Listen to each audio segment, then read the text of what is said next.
Good evening. My name is Sean Young, opening the June 18th, 2024 open meeting. I am the conservation agent for the Town of Newbury Conservation Commission. Please let me confirm that all members are present and can hear me. Conservation Commission members, when I call your name, please respond in the affirmative. Bob Connors, Yes. Brad Duffin, Affirmative. Diane O'Brien, Yes. Mary Rimmer is not here. Mick Brown? Nope. DJ Yes. Conti? Yes. Okay. Woody Knight.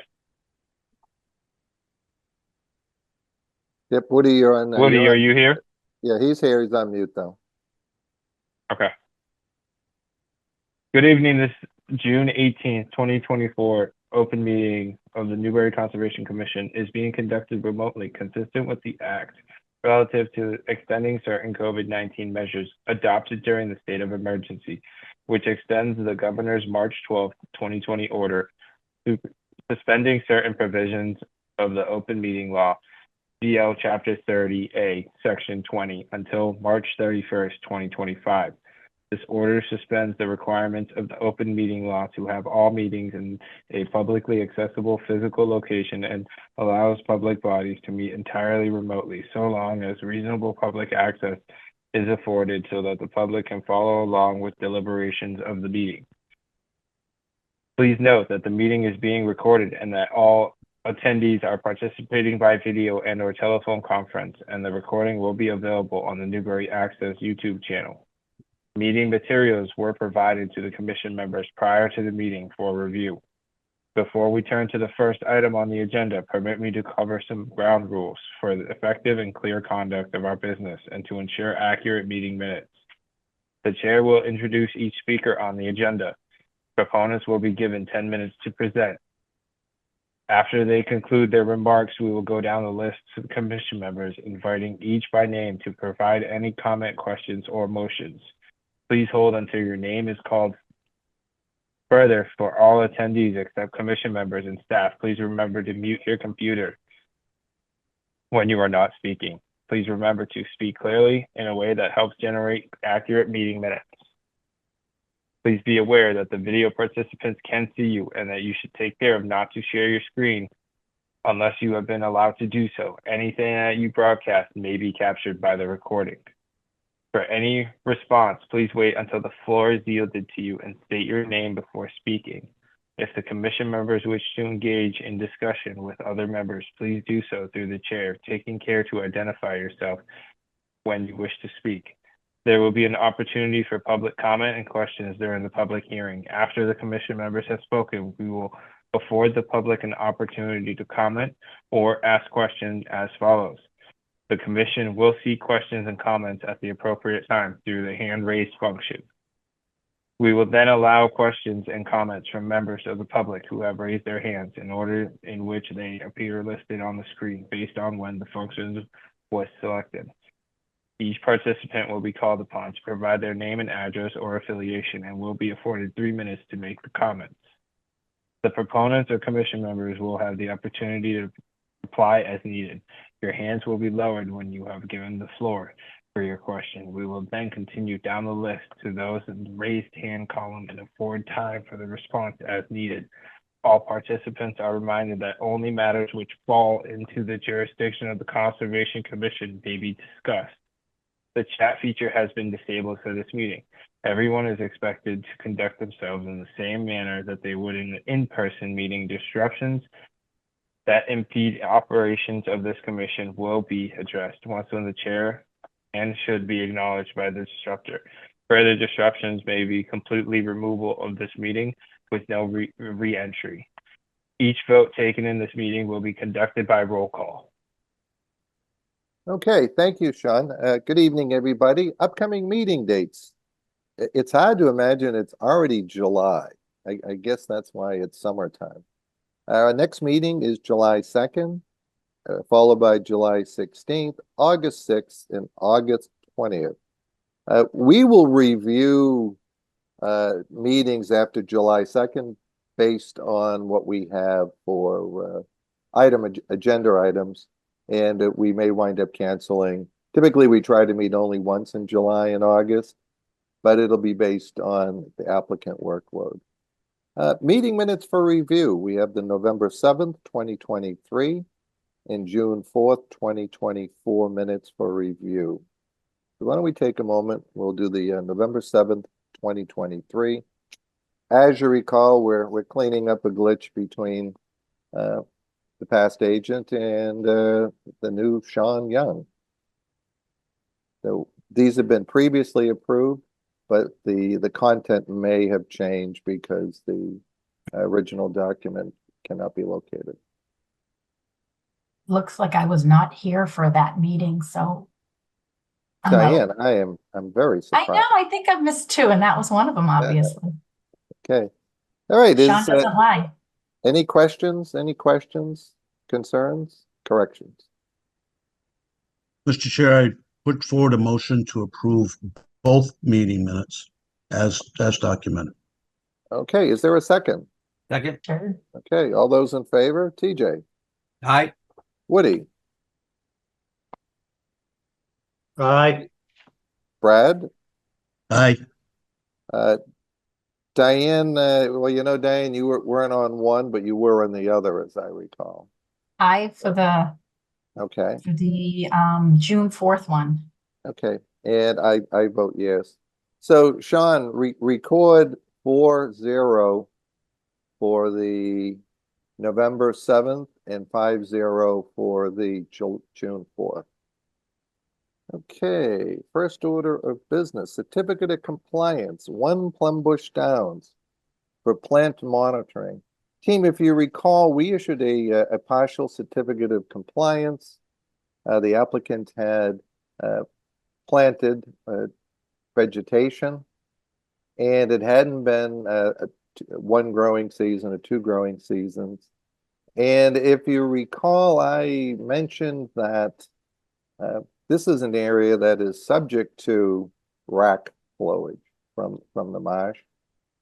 And currently the entire area is covered probably with about 6 inches of rack, which was to be expected. So based on that, I don't have any questions. It's now in its natural state. All right, any questions from the members on this one? Woody, No. No. Brad, TJ, No. Diane, Bob, okay.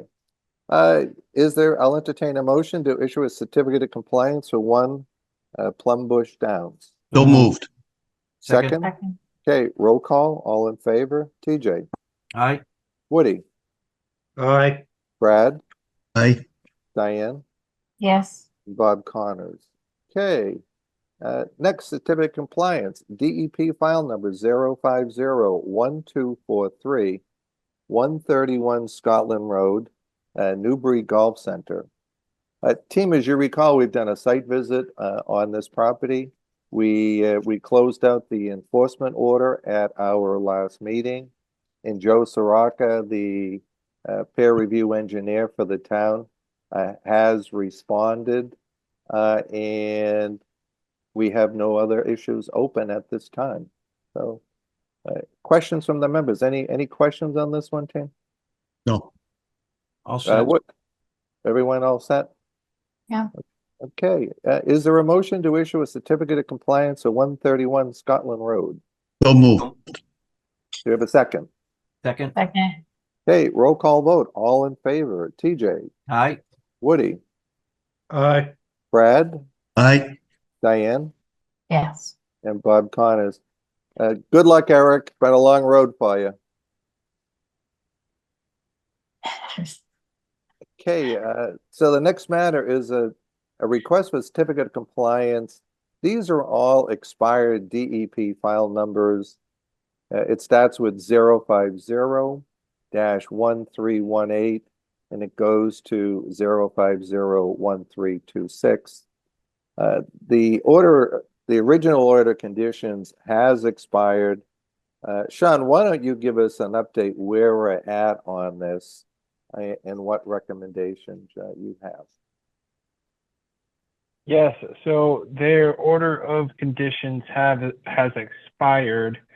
They cleared the site of trees, and due to not getting back to the site or asking for an extension, they let their order of conditions expire. One solution that we can move forward with this is the same way how we've moved forward with Sunset, and the applicant does want to continue work on this site, is to issue an enforcement order to have them resubmit a new notice of intent. The delineation on this site has also expired, and I would recommend that a new delineation would be done before we release this enforcement order.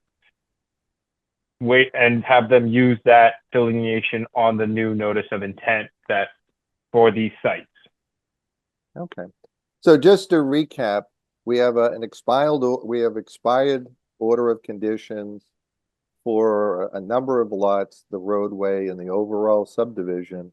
John has recommended doing an enforcement order requiring the applicant to refile a new notice of intent and an updated wetland delineation.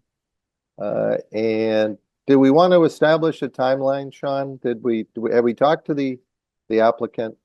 Was it 60 days you were thinking on that? Yes, so on average, just based off of what the time frame people have, 60 days is reasonable. I'm sure that this applicant will be back sooner if the meetings are arranged or on schedule. Then they will be back sooner. I'm predicting July 16th, but yes, to afford them that time with 60 days would be sufficient. Okay.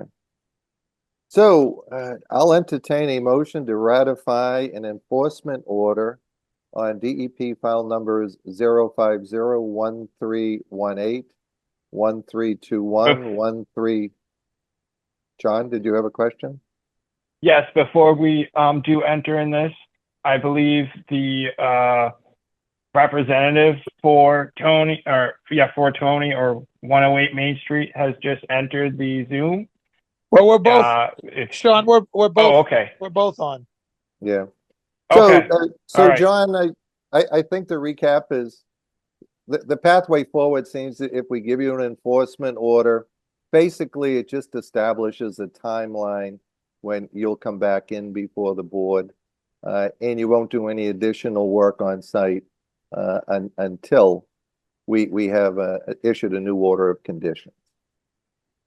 And I guess the question was, is 60 days enough time for you to be able to come back into the board and refile? Well, we've already ordered Donahue's survey to go back out. Okay. So I think 60 days will work fine. Maureen is taking over for who we had for the wetland scientist before, because he's not doing subdivisions anymore. And I believe Maureen is on the Zoom call. I see her right there. Yeah. So just wanted Yes, her to introduce herself. Hi, Maureen Harold, Norse Environmental Services. I feel that 60 days will work for us. Okay. Worst case scenario, if we need an extension, we can always request the commission, but I think 60 days will be We can sufficient. amend the order as reasonable. So Okay.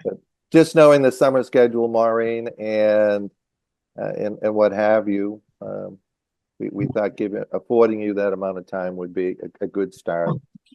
I appreciate that. Thank you. I think the big thing is that the owner realized that no additional work can take place on the site until we have a new order of conditions in place. Okay. Okay. Okay. So When is the Any- next time the commission's meeting? we meet every 2 weeks, John. Okay. So And you that's- certainly can come in when you're ready. Just send in the applications, your fees, and do your advertising, and you'll be on that agenda. It is is the commission gonna waive the fees except the state fees? No, we don't have the authority to waive any fees. Who has the authority to waive the fees? I think you'd have to talk to the select board on that, but we have a fee schedule and we don't have any ability to waive the fees.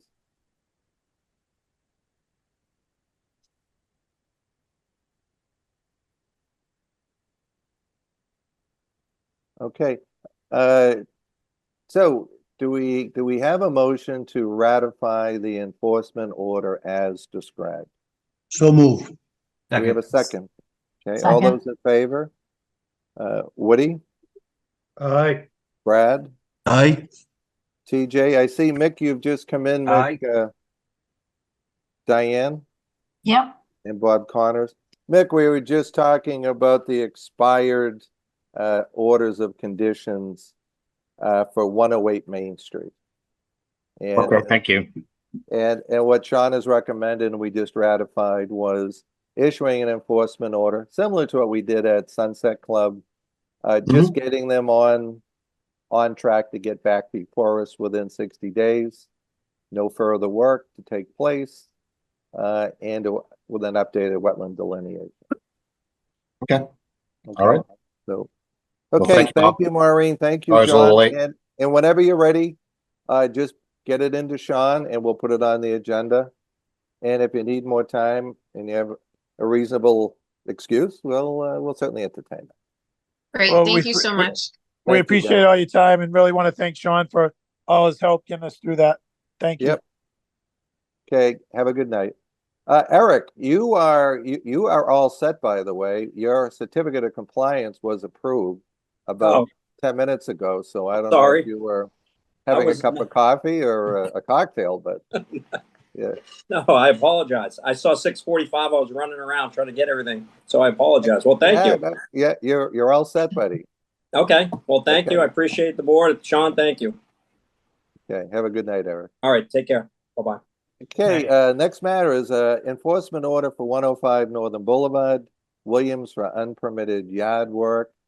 That was continued for 60 days. Again, we're just kind of leaving it on the agenda so we don't forget about our good friend, Mr. Williams. Sean, you haven't heard any more from on this one? No, I have not. Okay. In talking to Mr. Williams, I think he's basically just going to come back in and propose planting beach grass 12 inches on center. And that'll be the extent of his revegetation. Okay, moving on. Enforcement order for expired DEP file number 0501344 to Old Point Road, the Sunset Club. We issued an enforcement order at our last meeting. I know that the owners are working diligently. I think Millennium is representing them to come back in with a new order of conditions. And what timeline? Do we give them 60 days as well, Sean? Well, we told them to come in today. It's on their order to come in today. All right, is there anyone here from the Sunset Club?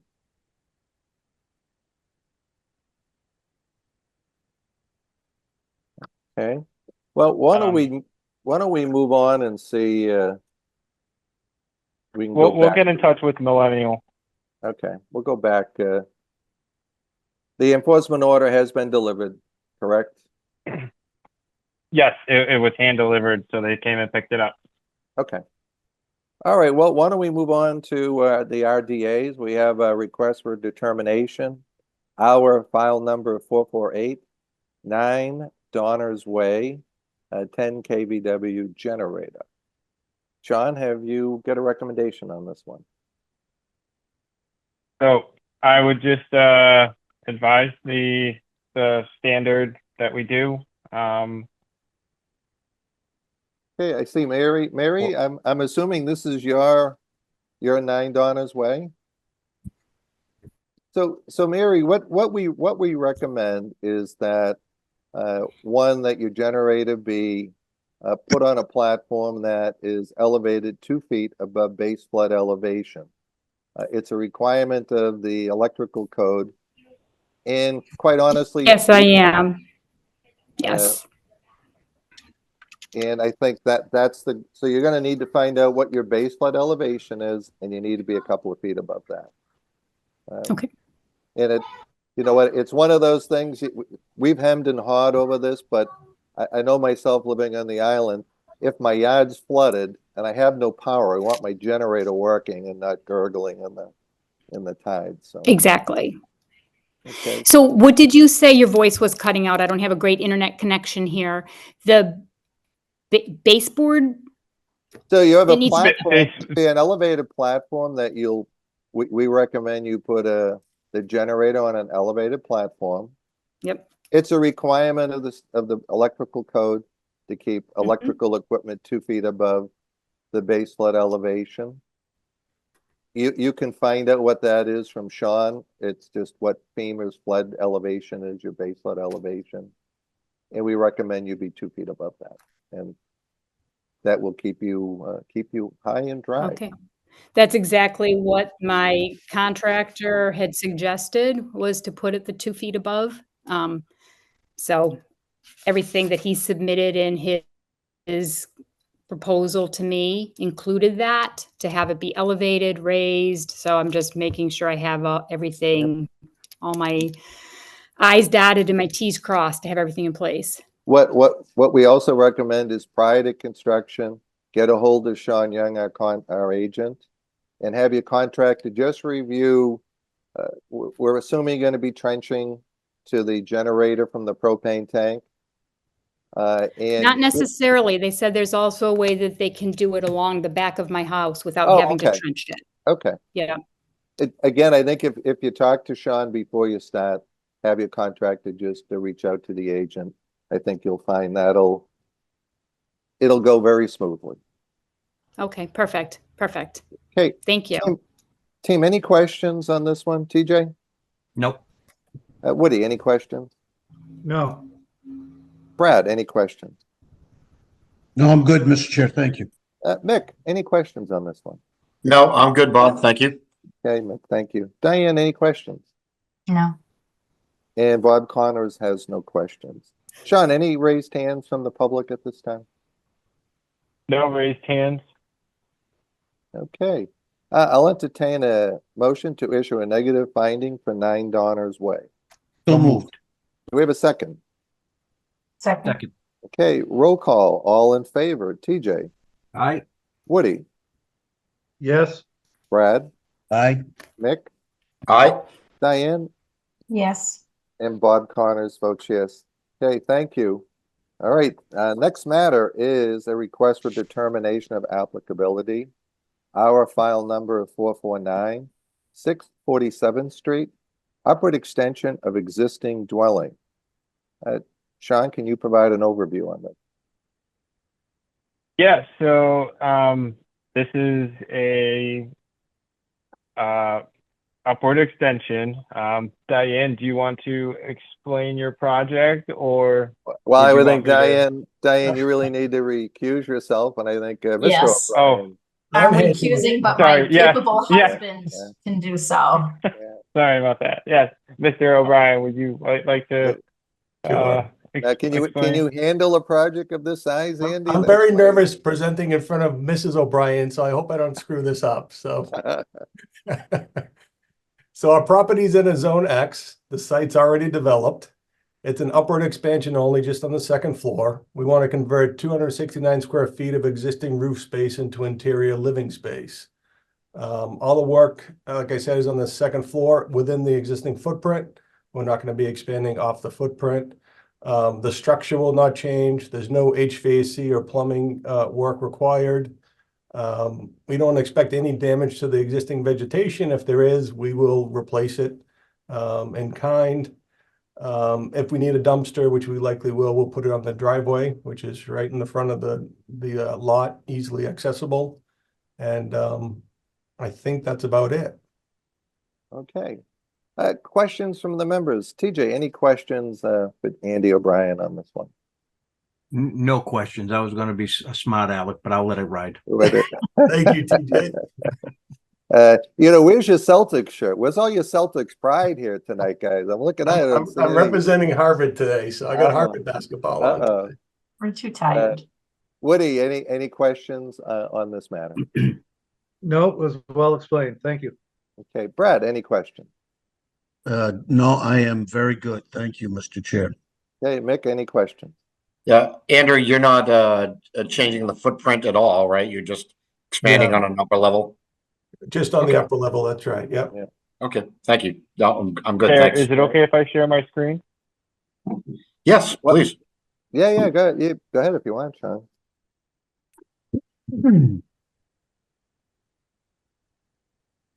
So it's the only upper parts of the building.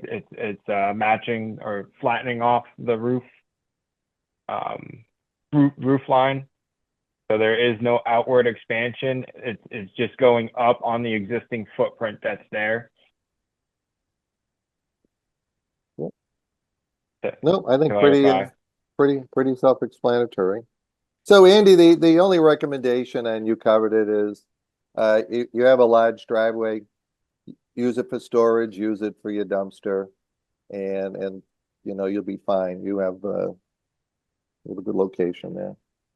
All right, I'll entertain a motion to issue a negative determination for 642nd Street. So moved. Second. Okay, roll call. Third. All in favor. TJ, Aye. Woody, Aye. Brad, Aye. Nick, Aye. and Bob Connors votes yes. Okay, thank you, Andy. Have a good night. All right, thank you all. Have a good night. Okay, public hearings, DEP file number 0501428, 59 Plum Island Turnpike for construction of a single-family dwelling and grading. Sean, can you provide an overview and a recommendation? Is Bob Grasso here? I think Bob Grasso was representing the applicant. This RDA is O'Reilly here.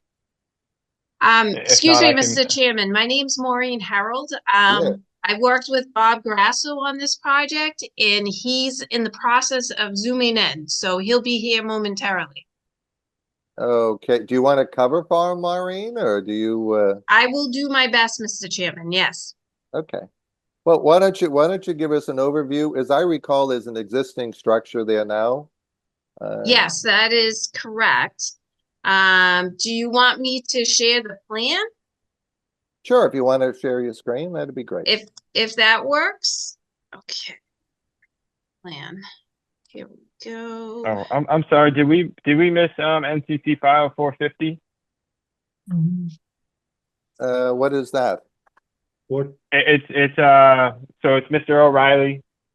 And I'm he- sorry. You know what? I apologize. My page is stuck together on my little packet here. So, Maureen, we're going to put you Sorry on about that, hold. Maureen. No problem. Put you Bob on will be hold. on just momentarily. Thank Okay. you. Thank you, Sean. The humidity up here is overwhelming. My papers are sticking together. Yeah. Okay, a request for determination, our file number 450, 18 14th Street, driveway refresh, 2-inch of 3/4 stone. Sean, can you provide an overview on this one? Yeah, so I don't think they are here. So I can give the project details for that. They are requesting from the commission if they could use 3/4 stone to refresh their driveway and some sand for the back of their house as well. So Did you have a sketch that's on what I that? have for 1814. Did they give you a sketch on this one? Yes, they did. I'm opening it up now.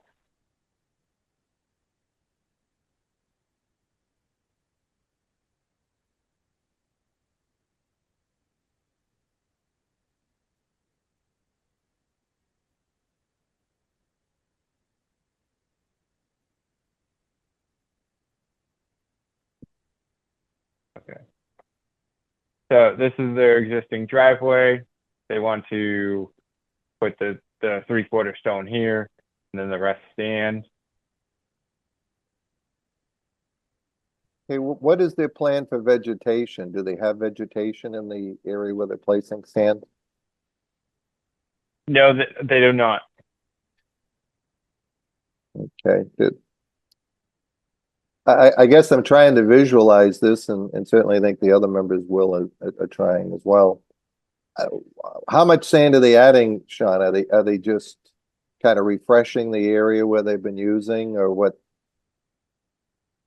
Yes. So here's an actual picture of the site. Unfortunately, I don't have the back picture, but they want to level that off or make it flush with the 3/4 stone. So they want to expand their current driveway? Or No, so keep the current footprint that they have. From my understanding is the footprint that is crossed out here in the blue. I'm not sure about the back of the house here, which was in the other picture. They want to use sand for that. Okay. So this is where I sent them in to come get approval for that from the commission. Okay. All right, well, why don't I stop there and open this up to questions from the members. TJ, any questions on this project? Yes, it looks like they were going on the side of the house as well as in the front of the house from the sketch. But from the picture, I can't tell where the lot line is, if they can even do that, and if that's what their intention is, or if they're just staying in front of the house.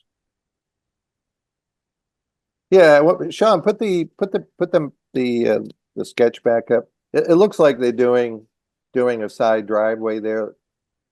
It does look like they've been parking in that area.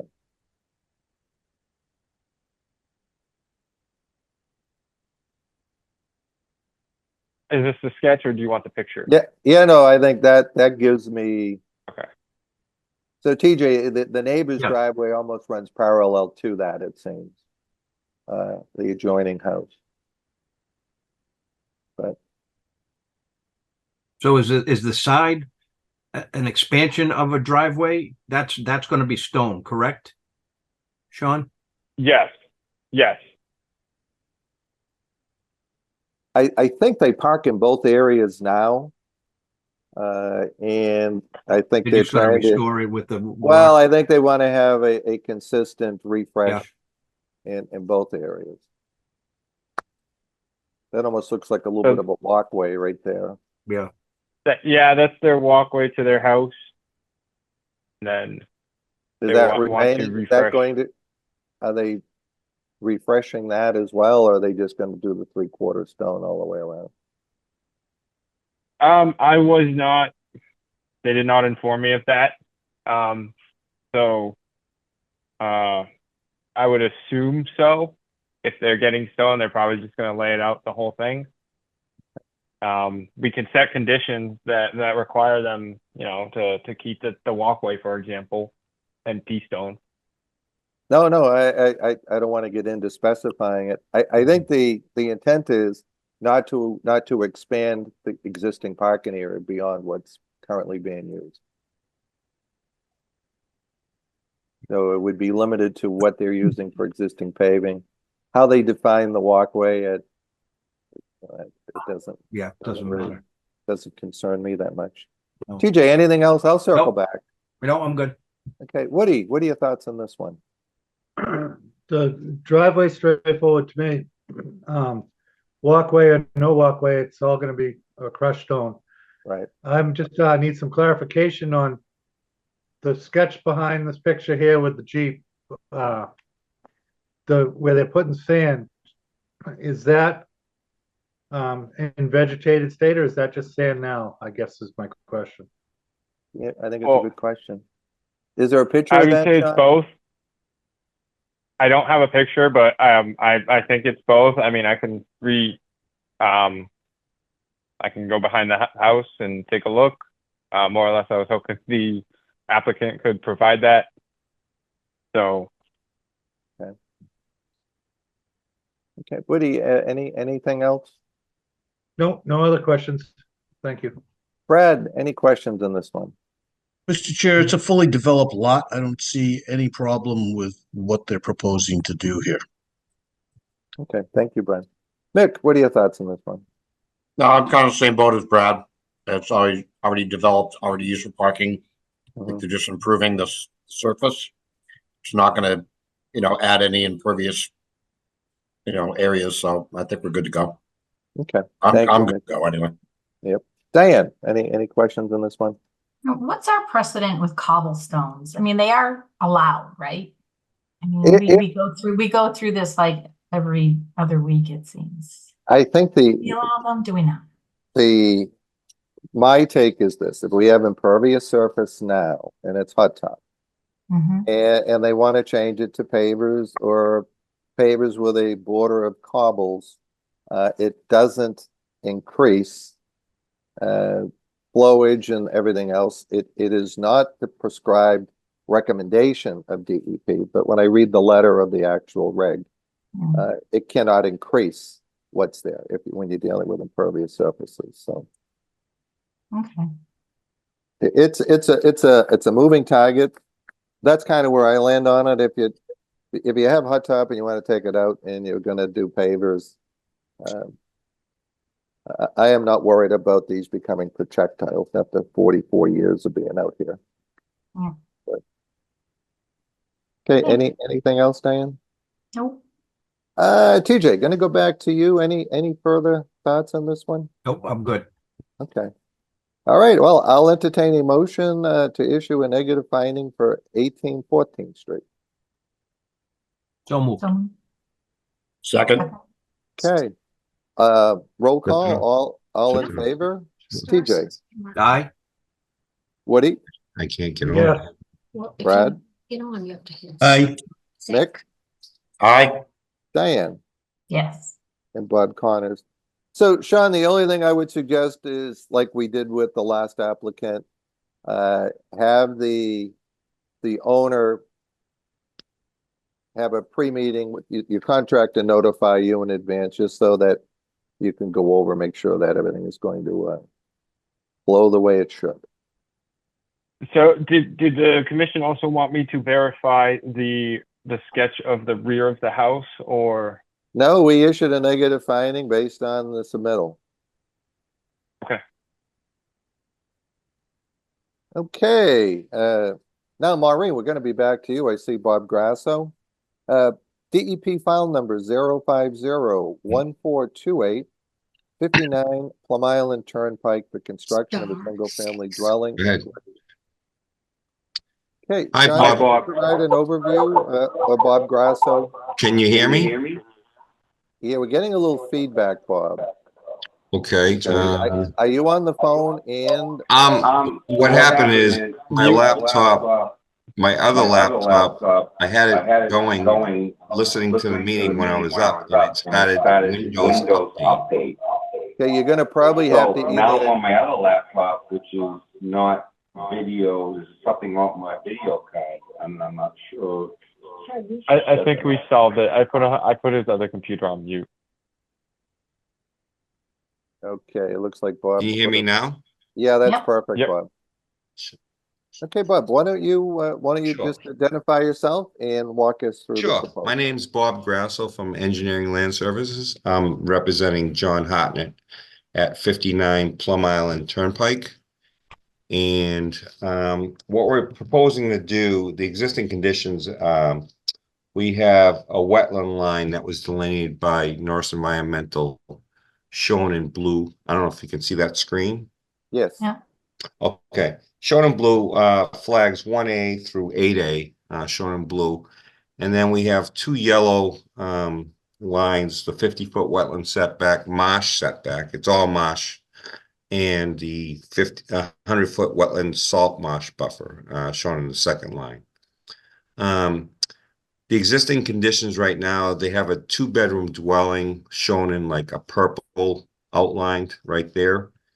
And they have a septic pump located in orange coming off that building that it's a grinder pump which forces into the newly established sewer line that goes to Plum Island in Newburyport.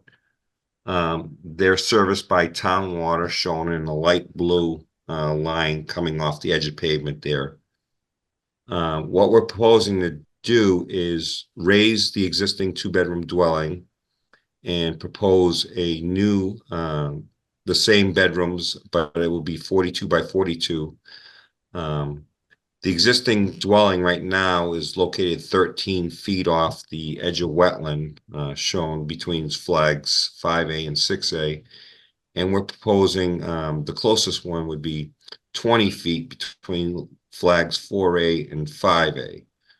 And towards the lot line in the rear, where I show a building setback to the front for the building code, to meet the building zoning dimensions, the front and the side, we meet all zoning regulations. John had proposed that I add a island shown in right in the middle is a green island there. We're proposing that because he has people that drive up and down during the summer going through his driveways, turning around or something like that. So he wants to cut that traffic flow off with that island. And what we're proposing to do is expand the pavement just fairly on each left side and right side. But we're also, we have to relocate the existing shed that's shown on the left side of the property line, somewhere towards John's, well, on this lot, on the upper left side, but it will be up on four pilings. So it will be, right now, I believe it's on the ground. And we're also proposing the 12-inch diameter silt sock shown in red that will be the limit of work, which will be installed prior to any construction. The 2 ramps, actually there'll be 3 ramps because we're raising the building up. There'll be a ramp for the garage door, which is on the left side of the property. It says GD. That will be a ramp. John plans to drive his boat in there. And then the 2 front garage doors will be for cars, which will be up elevated with steel ramps, wood ramps, but reinforced with steel undercarriage to support the weight of the cars. So actually we're increasing the size of the dwelling, but we're also pushing the dwelling further away from the wetland that currently exists. We got some DEP. We have a DEP number of, let me see where it is. Let me just grab that file over there. We have a DEP number, let me see, 050-1428. They said that we needed an additional $125 for the state fee for riverfront because the Plum Bush Creek is inside the marsh, which I really don't understand that because marsh is marsh and any swales inside the marsh, I mean, you could call riverfront. I mean, there's always channels that go through marshes. I don't really understand why but we did pay the additional fee for the riverfront area. It will still be a 2-bedroom dwelling. We're not adding any additional flow to the sewage system currently serviced by Newbury. Excuse me. And any questions?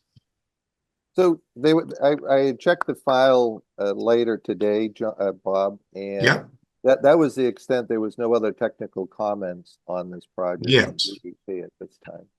Okay, it's a very simple forward project. Oh. It's simple. We're raising an existing dwelling. It's you drive by. It's very old. It's deteriorating. John wants to upgrade the neighborhood and get rid of an eyesore and replace it with a newly constructed building. Bob, let me open this up to members for questions. Sure. TJ, any questions for Bob on this project? Yeah, Bob, the only question I had, at the beginning, did you say you were expanding the hot top area? Yeah, just so, we're actually, towards the right front, just that little area so we can get a car into that garage door. And then we're moving the shed on the left, up towards, John's lot corner there, up towards the pool area. And we're expanding just that little bit of grass. We're gonna turn it into pavement. Are you taking any other hot top away to put this in? Yes, the landscape area, that was shown in green in the middle, that will be removed, and that will be landscaped with shrubs, loam seeded and shrubs. So net, it Not won't seeded, be. but actually just loam, bark mulch and shrubs. So it will stop the traffic flow that John receives during the summer when people, don't want to, they have to turn around. They use his driveway as a turnaround. So, but ultimately, the net hot top will then be maintained even. Is that correct? Yes. I have a chart there up on the top right of the plan. The existing pavement, we're minusing 527 and we're proposing 470. Okay. So no net increase on. So there's no net increase on pavement. Yes, That's everything correct. else will be, Okay. Above. The delta is 440, which is a very minor 440. That's 10 by 4, 10 by it's very minor. 10 by 40. Yep, I'm all set. Okay, thank you, TJ. Woody, any questions for Bob Grasso on this project? Yes, just one question. Then, so the new structure is going to be on pylons? Yes, we're gonna do a flow through addition, foundation on that. We show the first floor to be if you show up there, it says proposed dwelling / garage number 59, 2 bedrooms. Garage floor will be at 10, but the first floor will be 15, which is the flood elevation is 13. There'll be, it doesn't flood to 13. It's a 100-year storm. So what we're doing was putting the joists for the first floor at 14, which is 1 foot above 13, and with the finished floor will be 15. But the garage floor, there'll be no mechanical, anything down there will be at elevation 10, because we have to have the ramps to go up to the garage doors. Okay, I understand now. Thank you. Thank you. Thank you, Woody. Brad, any questions on this one for Bob Grasso? Yeah, just some comments, John. So if that garage floor is at 10, in the last 7 years, I've seen that property, that little cottage, be underwater multiple times, and I didn't get out my GPS and find out exactly what that elevation was, but I am concerned that that property that you build there, that garage is going to be underwater for a significant period of the winter. Oh, then that means his existing dwelling would probably be underwater, and he's never been underwater. And the moon, actually the wave action calls that at 5.3. That's when the moon's the high, full moon and the high tide and the wave action. That's actually at 5.3. Which is basically what she flagged. I took shots using USGS GPS equipment, and basically the wetland line is at 5.3, 5.6, 5.8, and through NOAA they call it at 5.3, and FEMA is at 13. I put a note that this entire project is in the FEMA below elevation 13, and the area of critical is 9.2. That's just the environmental concern at 9.2. So we're proposing to take down that house and put up a new house and have a flow-through foundation that won't affect any wave action through there. Do you have any cuts of the building beyond just the plan? Do you have elevations? That will be submitted to the building inspector when John applies for a building permit. I don't have the flow through, but the building inspector will require that. I'd really like to see that detail. Okay. I don't have it right now, but So, that was so gonna Bob, be. let me, what is the elevation of the yard where the house is proposed now? The elevation, if you see it, it's actually going through at elevation, the back of it.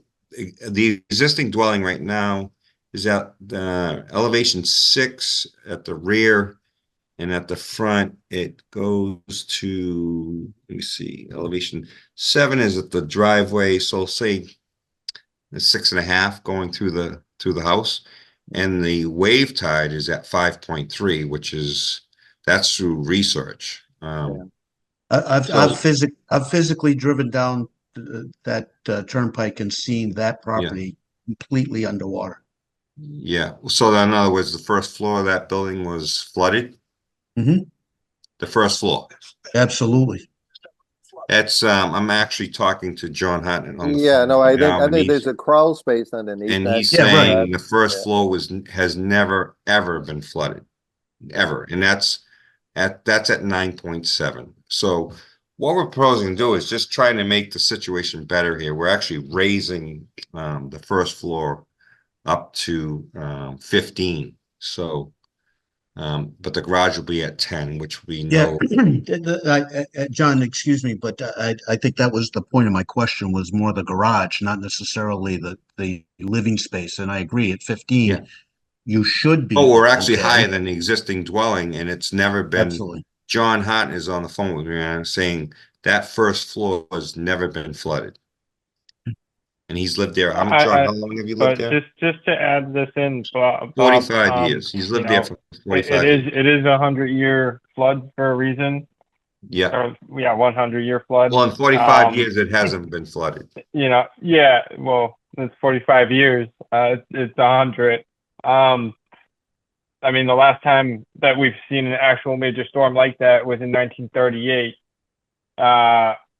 So, nobody predicts or can predict when one of those storms happens, but it is when the rain accumulates in one area, and it's just a prediction. That's why they call it the 100-year flood. I mean, everywhere around the world. That's at elevation 13. They call it the 100-year flood. Yeah. I think the one thing, Sean, let me jump in here, please. If I have a question, I'll circle back to you. I think what we have to be careful of, you have FEMA construction standards that the building inspector is in charge of. Exactly. We're in charge of the resource area, which is vegetation, pervious, impervious materials, and the like. So we shouldn't be in the design build business specifying how a structure is going to be built. The state building code, Appendix G, Section 120, covers that, and it interacts with DEP, Wetland Protection Act. And the code enforcement officer of that is, Sean, don't interrupt me, please, is the building inspector for the community. Chairman, I just wanted to add in there that I don't think that he is in a coastal dune, and that appendix wouldn't apply. Then it would just be the normal or standard FEMA requirements which is in the Great Marsh. Concrete, for example. Sean, we're actually in the Great Marsh, which is elevation. I said you're not in the dune. Exactly. Everyone, do not interrupt the chair. Use the raise hand feature. All conversations go through the chair. Is that clear with everybody? Yes. We're not going to have this back and forth. So, all right. So, Brett Duffin, you have your hand up. Thank you. Thank you, Mr. Chair. My only comment was I did not, if I was misconstrued that I was trying to influence the method of construction or the design, please, I apologize. I was not trying to do that. I just wanted to see the elevations on a plan before I would really make a decision on this. Yep, no, we've seen much more detailed plans out of applicants, and from where this stands right here, I think in my mind this is incomplete. Yeah, I think the hard part is here, we're usually dealing in the overlay district, Brad, which is Plum Bush to the island. This is not in the overlay district. I understand. This is just standard FEMA construction at this point. Okay, thank you, Brad. Where Thank you, were Mr. Chair. we? Mick, what are your thoughts on this one? Thank you, Mr. Chair. I think my concerns as far as the elevation, lowest elevation in construction have been addressed. Those questions have been asked, so that is my concern, where it is 10 feet below the 13-foot level of the 100-year floodplain. That's my concern, and I would like to see elevations more defined in a presentation. Okay, so you're looking for like a cross-section elevation. Absolutely, yep, and where it relates to the 13-foot 100-year flood. Okay. Thank you, Mick. Diane, what are your thoughts on this one? I just had a question. It looks like it's mainly being built where the existing house was, and then over looks what used to be concrete. It looks like where you kind of lost me was without the ramps. Are the ramps are they coming out from the proposed dwelling and going into the house? And what are they made out of? Exactly. If you look to the left of the lot of the existing dwelling number 57, I have a ramp that shows it going into the house. That's exactly what it would be like. They're wood ramps reinforced with steel, iron underneath them, so you can drive a car up the ramp to get on the garage floor. So, yeah, so the ramp is over there on the left where the cursor is. Yes. Dwelling's over here. So. Actually, John owns both lots. So he owns 57, he owns 59.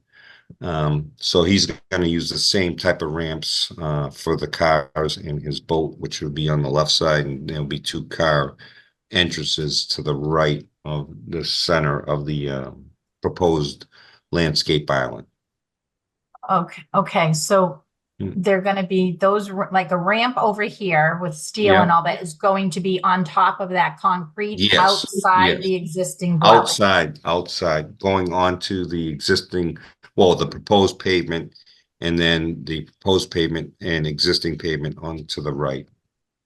So it'd be 3. Yeah, we're actually taking pavement out and adding pavement. So we're a minus amount of impervious area. Are they like temporary ramps? Yeah, no, they'll be there. So they'll drive up there and they're up, they hit the garage floor and the ramps stay there.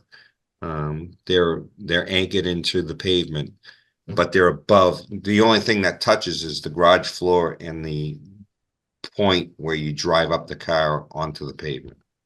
So like the garage floor is 10 feet up and then the ramp No, the comes garage down. floor would be at 10 and we're at elevation like roughly 7. So it'd be a 3-foot ramp, 3.5-foot ramp. The 57 has kind of a similar feature, Diane. Yes, he he uses it every day. He uses that ramp every day. But it would be on top of concrete that was already there. Yeah. So, yes. We're actually we're reducing the setback to the wetlands. The existing dwelling. We're actually pushing the building back.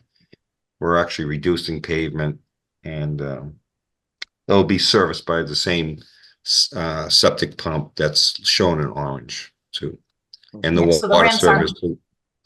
The ramps will go underneath the existing water and sewer. Okay. Over them. I'm sorry. I was like, what does he mean under? So no, they're I'm sorry. on top of concrete that's already there. So my concern was if it was going to be creating any more areas, because I don't Actually, see it's paved. It's a paved driveway. It's paved. Pavement, not concrete. Okay. But the garage doors and the floor will be concrete. Okay. It's a very simple project. It's very actually upgrading the area for for value. I mean, the pink house is right across the street. Yeah. Diane, anything else at this time? I'm gonna circle back with everybody. So Bob, I want to walk through this once again. Sure. Under sure. FEMA guidelines, your first habitable floor is required to be what elevation above the base? 2 feet above the elevation 13, because they want the joist, the bottom joist, to be 1 foot above, so it doesn't get, if it does rise to 13, the first floor is not going to, rot the wood for the joist. So the first floor would be 1 foot above that. So we're at elevation 15. Okay, so the first habitable floor is at elevation 15. Yes. And base flood is 13. 13. Yes. The foundation is flow through. It will comply with Yes. FEMA guidelines. Yes. Okay. And the building inspector will ensure that before he issues a building permit. Okay. Yeah, I mean, the focus honestly is the first habitable floor is going to be the control for FEMA and for coastal construction standards. And okay, let me swing back to TJ. I'm all set, Mr. Chair. Okay. Brad Duffin, you follow what I'm saying though, as far as your base flood elevation and your habitable floor?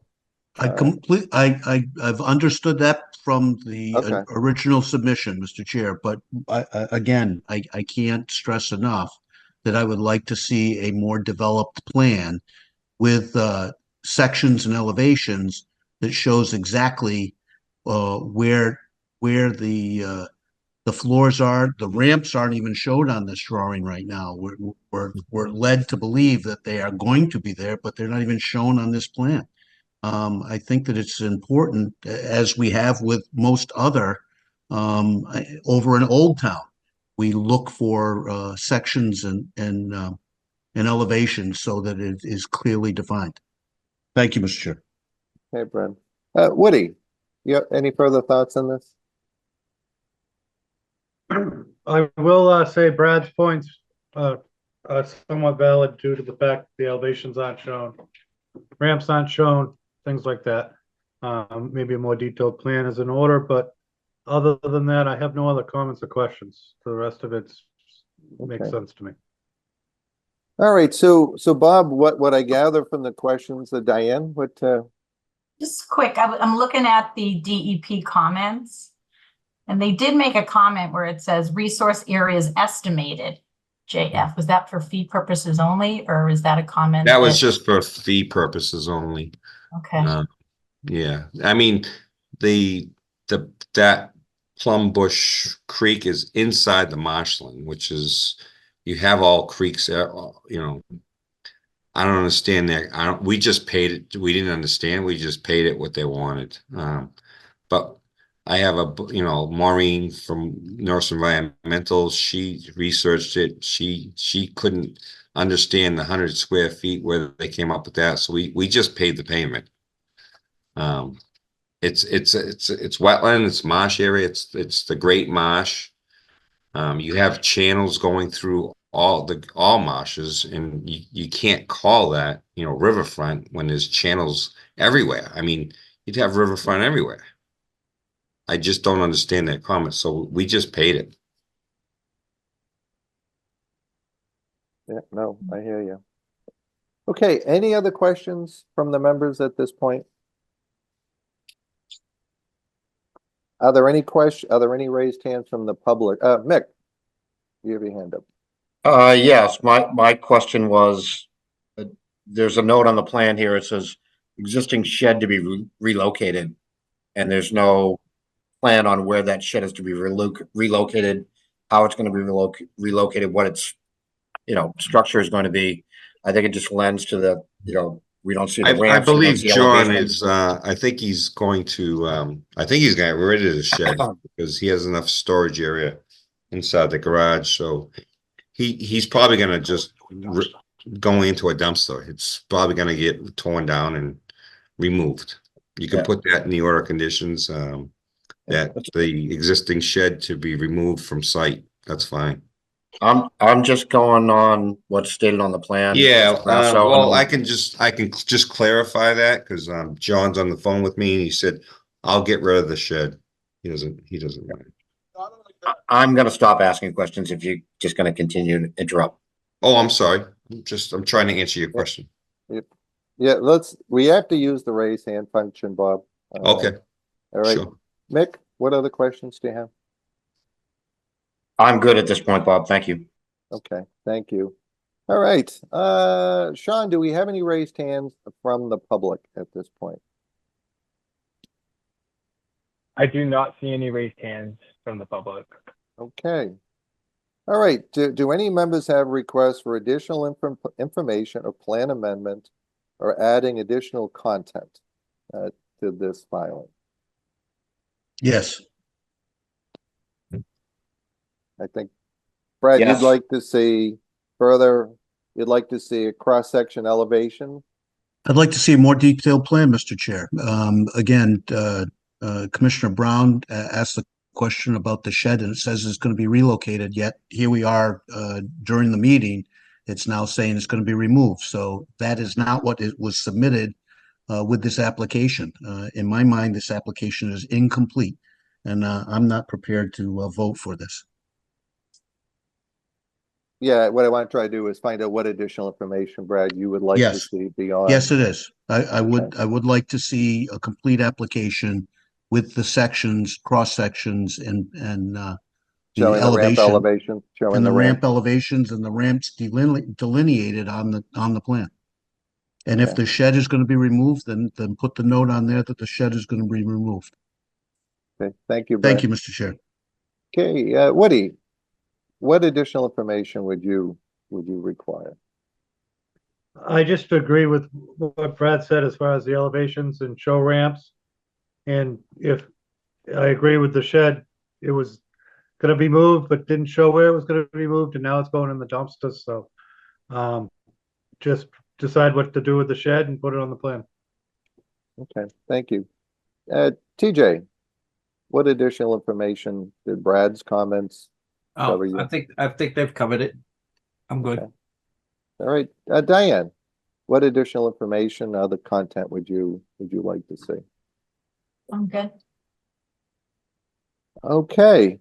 So Bob, what I'm going to suggest is you request a continuance to our next meeting, revise your plan and resubmit. If you want, July 2nd is our next meeting date. Well, can I talk now? Yeah, you can. Okay. Well, that's the whole process about a public hearing, is getting feedback between members and the applicant and all that. So during this process, we felt that the board wanted the shed to be removed. So we can contingent upon a revised plan, we can say that the shed will be removed. We'll add the ramps and I'll add the elevations, but I'd like to, that's the whole feedback about public meetings. You go back and forth, you agree on things, I adjust the plan, and I'd like to, I was thinking that I'd like to have a vote tonight contingent upon a revised plan. I mean, the applicant is ready to start this construction soon, and it's just going to be, by the time the order of conditions are written up, I can have a revised plan to Sean, addressing all the concerns to the board members. Bob, I think a majority of the members feel that it's an incomplete filing at this point. Okay. And is requesting additional information. Okay. And again, that's what a public hearing for, is to open it up for discussion, kick this around, and require additional information. The board's not going to entertain a vote on this tonight, pending pending the submittal of additional information. Maureen, you had your hand up if you wanted to add something to this. Basically, you answered my question. I was curious if the commission would have felt comfortable. Same thing, just conditionally allowing us to submit the revised material and the details. But as you stated, it doesn't seem like that's a possibility. Yeah. I mean, I think if it was just the elimination of the shed, that would probably have been a a low bar to meet. But the elevations, typically, Maureen, what the members are asking for is typically what we see on really every filing, so. Not a problem. Thank you. So is the applicant requesting a continuance of this public hearing? And if they are, what date would they like to? Well, on behalf of my client, John Hartnett, I'd like to continue this hearing to the next following hearing so I can revise the plan addressing all the commission's concerns. Okay. I'll entertain a motion to continue this public hearing at the applicant's request to the July 2nd, 2024 meeting. So moved. Is there a second? Second. Okay, all in favor, say aye. TJ, Aye. Woody, Yes. Brad, Aye. Mick, Aye. Diane. Yes. Okay, and Bob Connors, yes. Okay, thank you, guys. Thank you for Thank your you. time. Thank you for your time. Okay. Next matter, it's a public hearing. This is for 40 Northern Boulevard, for demo of an existing home and construction of a new home on piles and grading. DEP has not issued a file number at this point. The applicant has requested a continuance of this public hearing to the July 2nd meeting. Is there a motion to continue the public hearing at the applicant's request? So moved. Second. Second. Second. Okay, all in favor? TJ, Aye. Woody, Yes. Brad, Aye. Mick, Aye. Diane, Yeah. and Bob Connors. Okay. Next matter is another public hearing for 36 Northern Boulevard for demo of existing home and construct a new home on piles and grading. Same thing, team. DEP has not issued a file number. There's no technical comments on this one. The applicant has requested the public hearing be continued to July 2nd. Is there a motion to continue this public hearing at the applicant's request? So moved. Second. Second. Okay, all in favor? TJ, Aye. Woody, Yes. Brad, Aye. Mick, Aye. Diane, Yes. and Bob Connors votes yes. Okay, next hearing, continued public hearing for DEP file number 050-1424, 18 Temple Boulevard West, for addition of a deck and elevated walk to a dwelling and reclamation and expansion of existing parking area. I had received a call from Tom Hughes earlier today, and he had requested a continuance of this public hearing until the July 2nd meeting. I do see Jenny Aramo. I'm assuming Jenny is the property owner.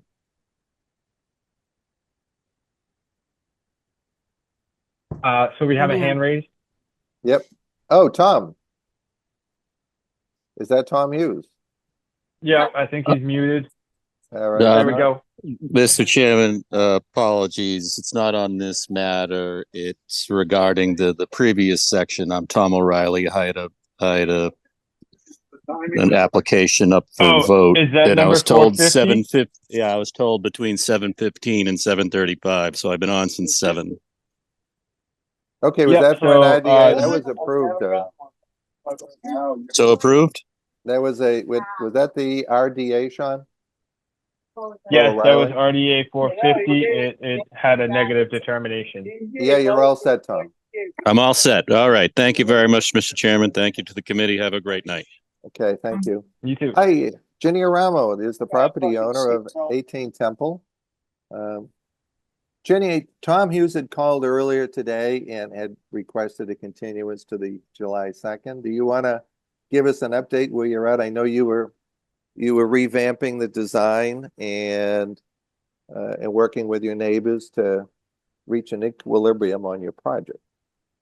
We did. So we made a big revision, and we've gotten excellent feedback from every neighbor. We don't have any neighbor who has expressed any concern. But I guess Millennium didn't finish something on the plan. And I was really disappointed to get a call from Tom Hughes at about 4 o'clock today that we wouldn't be in tonight's meeting. So I'm hoping that Millennium can complete that so that we're in the next meeting. Well, what Tom had requested, Ginny, on your behalf was a continuance of the public hearing to the July 2nd meeting. Right. Yeah, he did tell me that. Okay. So, okay, well, I guess that's the only matter before the commission on this this application is there a motion to continue the public hearing at the owner's applicant's request to the July 2nd meeting? So moved. Second. Okay, all in favor? TJ? Aye. Woody? Yes. Brad? Aye. Nick? Nick, you might be on mute. Yes, you are, Nick, you're on mute. It's okay. We need 4 votes. Okay, Diane? Yes. And Bob Connors. Mick, you're on a mute. Can we assume that you give us a thumbs up if you are in favor? Okay. Put Mick down. Yes, in favor, Bob. Yes. Okay. I vote aye. Okay. Thanks, Mick. Yeah. Okay. Thank you, Ginny. We'll see you July 2nd. Okay. Next matter is municipal separate storm sewer system, MS4 regulations update. Chairman, And- is it okay if I interrupt? Can we do the extension permit first? Okay. And It's DEP file 0501356 Orchard Street Culvert for DPW. okay, we can do that. What's the expiration date on the filing, Sean? The expiration date is I think soon. I think it's August. I think it was August. Yeah.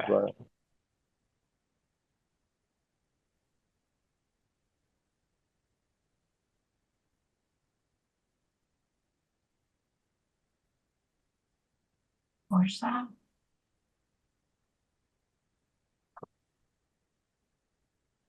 Well, on the August application, 5th. okay, so we're well within beyond the 30-day Yep. requirement. Okay, so we have a request for an extension. The bylaw is we shall grant an extension if it's the request is made 30 days prior to the expiration. So I'll entertain a motion to issue an extension of DEP file number 0501356 Orchard Street Culvert for the town of Newbury DPW. Culvert. So moved. We have a second? Okay, all those in favor? TJ? Aye.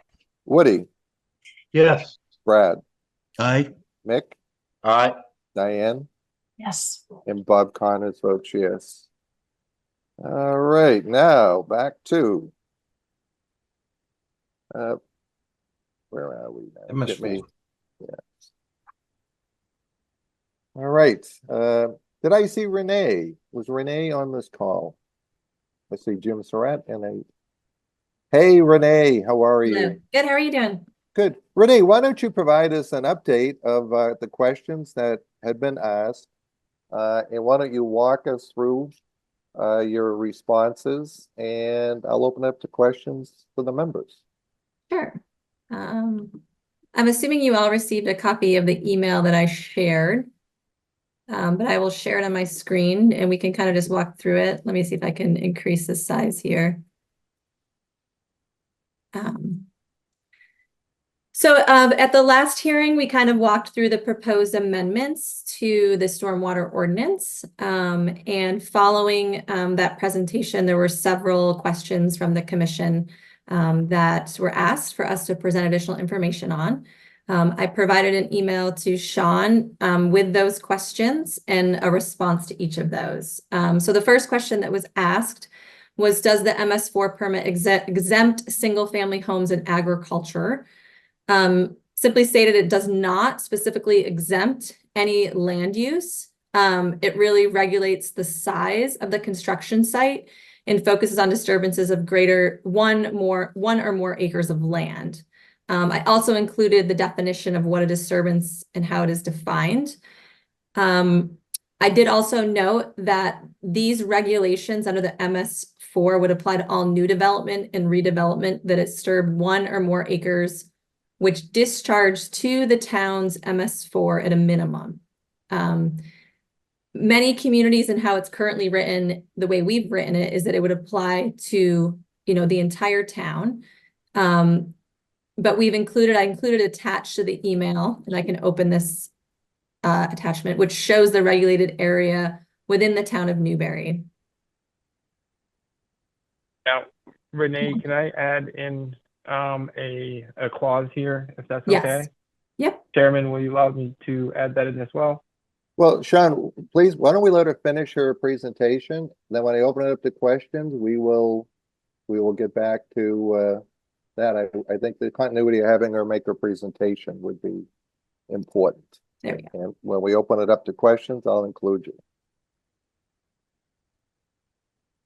Okay, so So this, Renee, we could continue, please. yep. So this map here, you can see this black and gray line represents the boundary of the town of Newbury, and the hatched area represents the regulated MS4 area within the town. So you can see it's a pretty small portion of the land area within the town. Okay, back to the email. So that kind of answers the first question with a little bit of additional context. I think there was a little bit of discussion around that. The second one was, is there an application required specifically for the stormwater regulations? And currently the town does not have a separate application process for the stormwater ordinance. However, the site plan and subdivision regulations do refer to the ordinance and make applicants sort of comply with those regulations. Is there a fee schedule for the application? At the end of the ordinance, I've listed here what the fee schedule is in the ordinance. So if the property is between 1 to 2 acres, it's $500. And if it's greater than 2 acres, it's $1,000. And then the final question was, how does the Sackett versus EPA decision impact EPA's jurisdiction to regulate private properties under the NIPD's MS4 permit?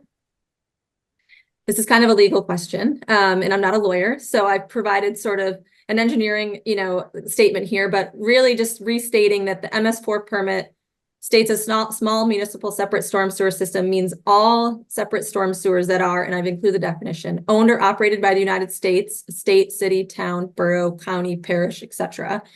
Having jurisdiction over disposal of sewage, let me move my camera here, industrial waste, stormwater, other wastes, including special districts under the state law, such as a sewer district, flood control, drainage district, or similar entity. And I'll just, it just basically all these entities or designated or approved management areas under the Section 208 of the Clean Water Act, and this is the key, that discharges to waters of the United States. As noted in 1C above, the post-construction stormwater regulations apply to the sites that discharged into the town's MS4. And again, the MS4 is defined as those discharges to the waters of the United States. As Bob had alluded for in our last meeting, the Sackett decision sort of redefined EPA's authority to regulate discharges to the waters of the US, and the waters of the US definition is also changed. So essentially it would be up to the town, and I would recommend their legal counsel determine how they would interpret the decision in the way that sort of they want to regulate the stormwater discharges under the MS4 permit, if they want to do something other than just comply with the current permit as written. So those were the questions that were asked during the previous meeting. So Bob, I mean, that's all I had. I didn't really make any amendments to the actual regulations in response to those because we didn't hear any additional feedback from the commission. So I'd be happy to answer any questions anyone has on sort of those responses or any additional feedback or thoughts. Yeah, so let me start, Renee. Thank you. I think you've done a good job on answering our questions. And I appreciate you actually having the map, which defines the waters of the United States and really the limits under this particular MS4 procedure. So the option is, do we want to expand that to cover the whole town, or do we want to recommend we just follow the waters of the United States and reference the plan that you have provided us as part of the approval process? I guess the big concern I have is we have an agricultural community, and I'm just concerned with what we call new development and redevelopment is a 5-acre cornfield that's getting tilled every year for, growing crops and then, plowing under the silage and what have you. And does this open up where does that fall in development, new development or redevelopment? It would be existing farmland that's being used and hasn't been abandoned. And typically EPA regs are Clean Water Act reg had exempted most farming operations in the past. I'm not familiar with what's gone on, but how do we reconcile that? Because there's great concern from the farming community. We have a large agricultural base. It's a source of income for many residents. Are you directing that question at me, Bob? Yeah, I am ready. Okay. I mean, I personally would not consider agriculture like tilling a field and planting crops as a definition of disturbance under this ordinance. I would say they're not doing the typical definition of clearing or grading or site prep. I mean, that's more to me in sort of the land development framework. I mean, the town could certainly, if we are concerned about that, include that as an exemption under the, disturbance that agriculture is exempt. I also don't think that's EPA's intent. While they haven't just, defined it that way, I don't think that's the intent of the regulation to regulate sort of tilling of fields under the definition of disturbance. Yeah. So I would want to see that for me to be able to consider going forward with this, just in my own personal view. So where would we add that under? Would we just put it under the definitions of development and redevelopment and then add that as an exemption? Yeah, we could decide, I'd probably want to work with the planning department to kind of determine where the best and most appropriate place to put that. We could either have if there's an existing definition of disturbance, we could include it in there, or we could add it into the new and redevelopment. Either of those locations. I think we'd have to just really look at it and determine what the most appropriate and comprehensive location would be. I just think it's important to have clarity on that because I could just see down the road where that a 20-acre field being plowed would be certainly it could raise questions. People could read the regs differently. Okay, Mick. John, I see your hand up. I'm going to go with Mick first. I was just going to add, Bob, that the definition of disturbance here is Renee lays out in 1B, and wherever that language comes from would be the place to define it as, including existing agricultural operations. I think where you get into, I guess, a gray area is, okay, I own 50 acres and I've developed 40 of it for farming. If I want to take that I take another 5 acres or 10 acres of my existing forested land, it would seem to fall under the MS4 definition. But so I think it's important to make that definition that it's existing farming operations, and if they want to expand their farming operations, it may be subject to these regulations. Does that make sense? If it falls within the MS4 jurisdiction. Right, if it falls within MS4, Right. exactly. Yeah. Exactly, right. Okay. Yeah, I think that's a good suggestion, Mick, too. Just having that clarity. Otherwise, when this goes to town meeting, you'll have an overwhelming group of ag residents that will not be supporting this, and we won't get this across the finish line. So that's my concern.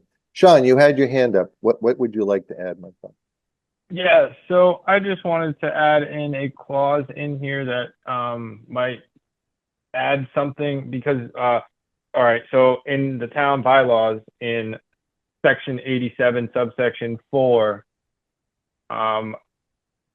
we have a bylaw that I'll read it to the commission, and it would conflict with what is being said. So A, this bylaw applies to 1, all properties in Newbury, and 2, all activities that alter or disturb any land equal or greater to than 1 acre or less than 1 acre that is part of a larger common plan of development or sale that will ultimately alter or disturb any land equal to or greater than 1 acre that drains into the town of Newbury MS4. Now you're saying that's the So current, that- that's the current bylaw? What's the heading of that? What's section 87? That is What the current bylaw. But what is the title of that bylaw? Is it stormwater or what is it called? Water resources, applicability. Okay. Okay. All right, thank you, Sean. Let me open this up. TJ, what are your thoughts on this? Yes, just looking at the Sackett versus the EPA and then putting it back towards up to question 1C especially.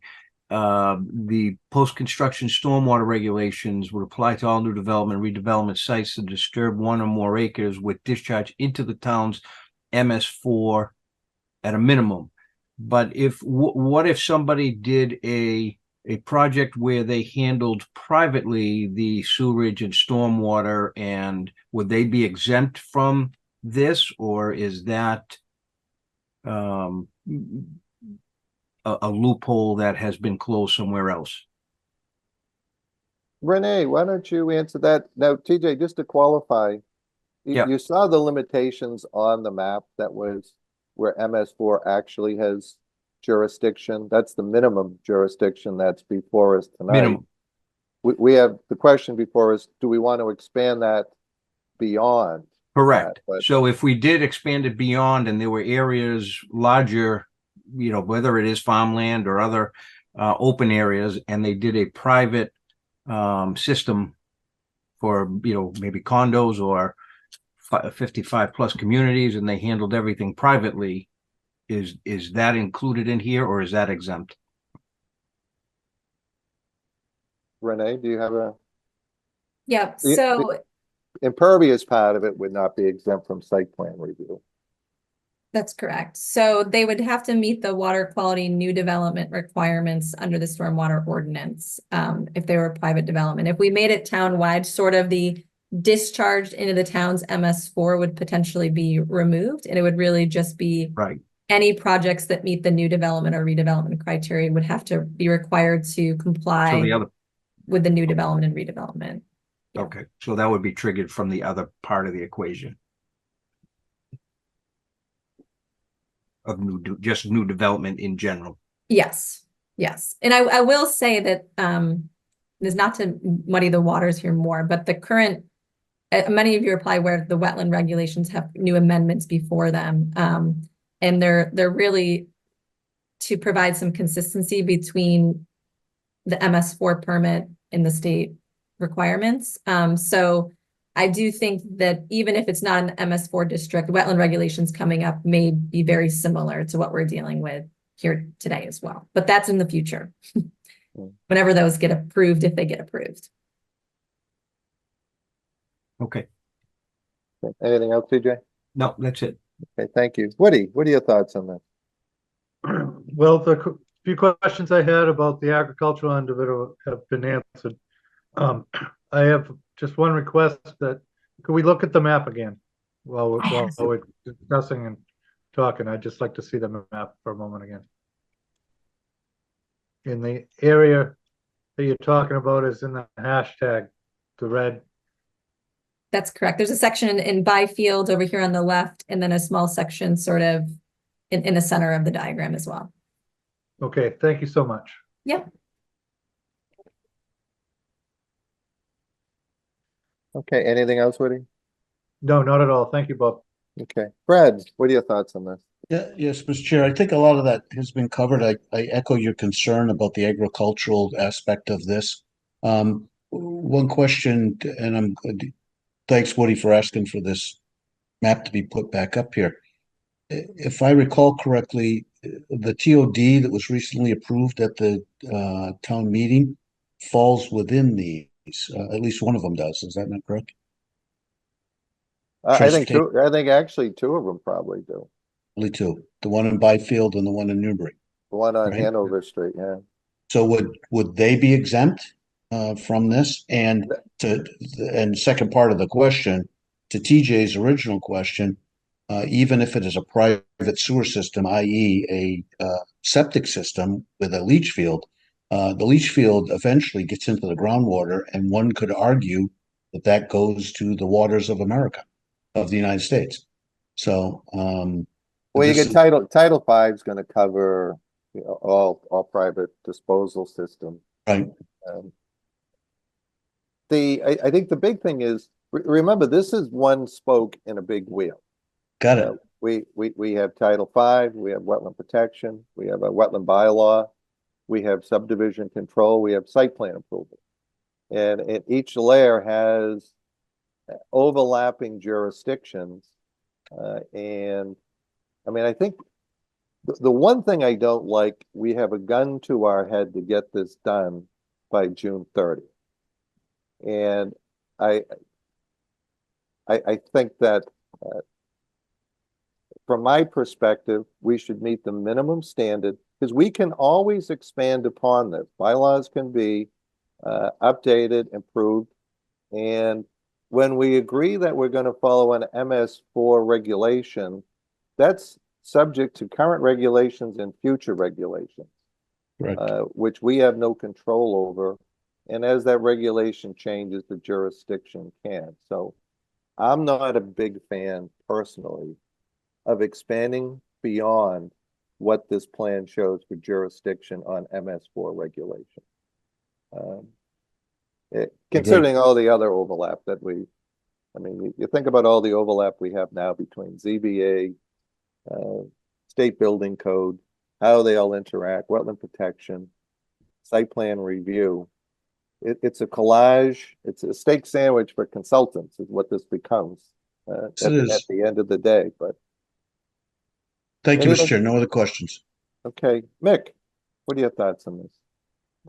I kind of agree somewhat with your comment, Bob. If we expand the applicable land space to MS4, what defines that? How do we define that? And I think you get into a whole another entire, like you said, consulting and really environmental impact review that there's no way we can do that by this deadline. And do we really need to do that? And I to me, based on what the town use and town needs are and the kind of the history of our community, I think it's important to focus to maintain the current jurisdiction for MS4, but to really define agricultural use clearly in the regs, because it's such an important part of our community. So like you, Bob, I'm not a fan of expanding the applicable land space. Thank you, Mick. Diane, what are your thoughts on this? No, I'm in agreement with Mick on this one. It was funny because I had another computer here and I had called up that map after you took it down, because the whole time people were talking, I was looking at the map. So I think that says a lot, just that I like it. Yeah, I mean, I would tend to be a minimalist myself, so. Well, again, you know what, we want to comply within the June 30th deadline. And this can be reviewed on a basis, and there's nothing that says it can't be reviewed. I think the other thing is, this still has to go to town meeting.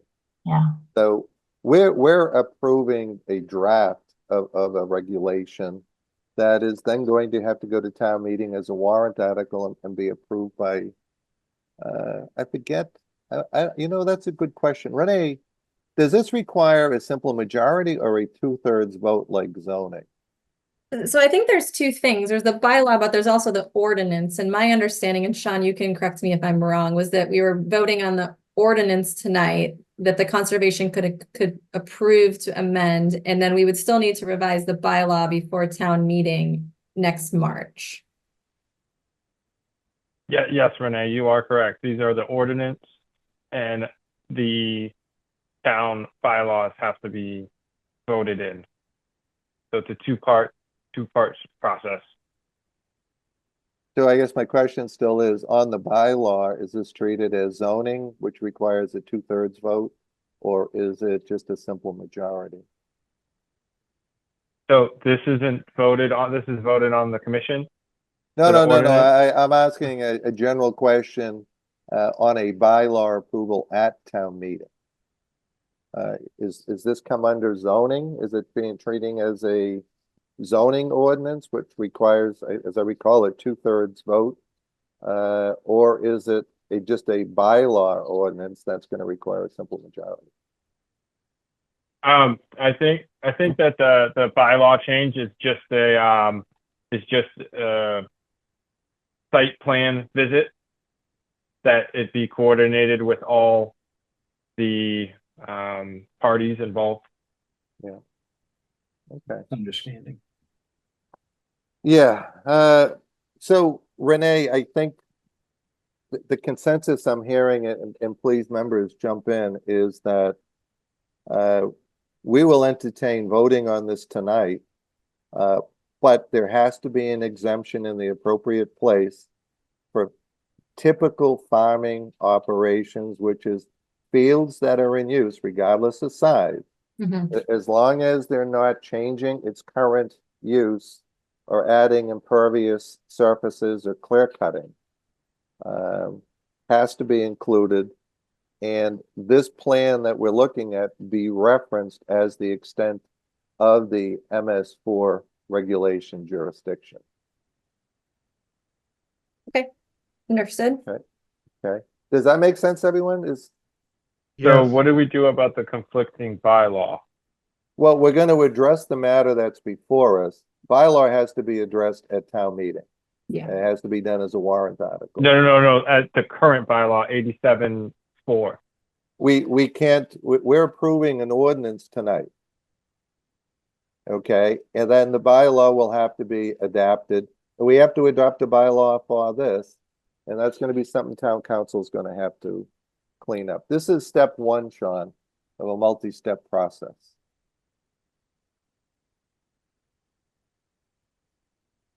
Yes.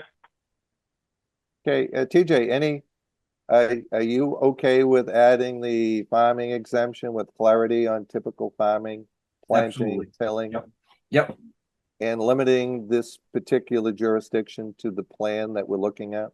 To the map shown, yes. Okay. Woody, what's your thoughts? Are you okay with that? Yes, it sounds good. It's something that's necessary. Yes. Okay. Again, we can always expand down the road. Brad, what are your thoughts on this? I agree, Mr. Chair. Okay. Mick, I think you and I are exactly on the same page on this. Yes, we are, Bob. I'm willing to vote pending clear definition on agricultural use. Okay. And Diane, any further comments? Nope. Okay. Do any members have a request for additional information or amendment or additional content to the MS4 regulations outside of what we've just discussed on incorporating the map and adding clear definition of exemption of agricultural traditional uses? Okay, hearing none, is there a motion to close the public hearing? Excuse me. moved. No, before I do that, Sean, are there any raised hands from the public? Good catch, Mr. Chair. I do not see any raised hands from the public. Okay. Oh, Renee, yes, sorry, okay, Mark. Mark Kramer. Mark, just identify yourself and your Yes, address. I thank you for recognizing me. So I'm Mark Kramer. I have an administrative question for you, the commission. I'm concerned in connection with Phragmites growing on the marsh. And most of you know, Phragmites are extremely invasive. They can grow very tall, over 10 feet tall, and establish themselves very quickly into a monoculture that can exclude other species of plants and animals. They're growing very quickly along the Great Marsh, especially along towards Plum Island. I live on Plum Island. and I'm very concerned. So what I'm proposing in short is to cut down the Phragmites with hand tools along the margins of Plum Island Turnpike, east of the Plum Island Bridge, and along the west side of Old Point and Sunset Drive to inhibit their further spread. This would be personally or with a team of volunteers. This is a different Sean, matter. Sean, Sean, I will answer the question. Go ahead, finish, Mark, and we'll give you a I'm recommendation. sorry if I'm out of order. No, this would be at no expense of the town. It would be done using best practice, which is before the end of July, when the Phragmites are tasseled, but before they release their seeds, which produces the most stress on the plants. It will not prevent annual regrowth. It's not expected to, but it will weaken the plants over time and diminish their growth year on year, eventually preventing additional colonization in future years. So I thought we were on the perennial pepperweed. I left the room for a second. I'm sorry. So in conjunction with pepperweed, I'd like to propose we also do Phragmites. So Mark, what you may want to, what you're going to have to do is you're going to have to come in for an RDA at a minimum. We've done this with other Phragmite strands, and unfortunately, DEP has come back and required NOIs in many cases. So notice that there is a negative determination of applicability that was granted to USFWS and Mass Audubon, which is your file number NCC 421, which was passed by this committee on the 18th of April 2023, which broadly covers all the marsh areas and also facilitates the annual pepperweed removal. So that's the there's basically something in place which already has determined that the negative determination of applicability. Okay, so Mark, why don't you hold off, and you should be on our administrative section of the meeting. Thank you. Okay. All right, so team, I'll entertain a motion to close the public hearing if we have no other raised hand from the public. So moved. Okay, Second. do we have a second? All in favor? Woody, Yes. TJ, Aye. Brad, Aye. Mick, Aye. Diane, Yes. and Bob Connors votes yes. All right, so Renee, we've closed the public hearing. I think you understand where we're coming from. We're going to, the ordinance will be crafted as such that it will reference the plan that was submitted and a clear definition of normal farming operations being exempt that are existing, not expanded. Great. I'll work with Sean and the planning to get that taken care of. Okay, so I'll entertain a motion to approve the municipal separate storm system, storm sewer system, MS4 regulation. So moved. Second. Is there a second? Okay, roll call. All in favor? TJ, Aye. Woody, Yes. Brad, Aye. Mick, Aye. Diane, Yes. and Bob Connors votes yes. Thank you, Renee. Thank you, Jim Surratt. Thank you. Take care. Okay. Good All night. right, next matter. Staff reports. What's the status, Sean, of 27 Coleman Road? Team, that was the kind of an outstanding wetland violation on the, I think it was the Rowley-Newbury border. Majority of the work seemed to be had to be performed in Rowley, but Sean was bird dogging that forest, that if there was anything going on in our area, we had to be an RDA. So Sean, why don't you, where are we at on this? Yeah, so where are we at? Majority of the work is in Raleigh. I think they're building a patio that is covered, half of it's in Newbury, half of it's in Raleigh. It's a weird property setup. And they will be submitting a RDA for that part that's in Newbury when they have a final draft. So far, we did a site visit, and that was what touch the Newbury side. Okay. So All right, so when do you expect to see that? Do you have any? I guess. I expect to see it when Raleigh gets theirs, which should probably be no longer than 60 days. Is Raleigh requiring an NOI, or are they doing an enforcement order? They're doing an enforcement order. Okay. Okay. Team, So any the questions? enforcement order is more than likely dated with a timeline. Okay.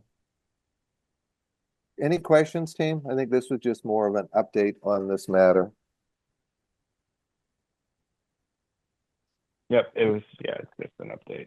Okay, Sean, the next matter is it's an update on the Crane Properties, DEP file number 0501327.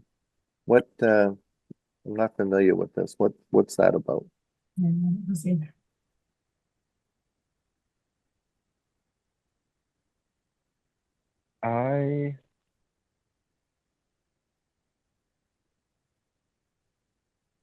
I touched base with that. I'm not familiar. I am familiar with it. I just need to look at it.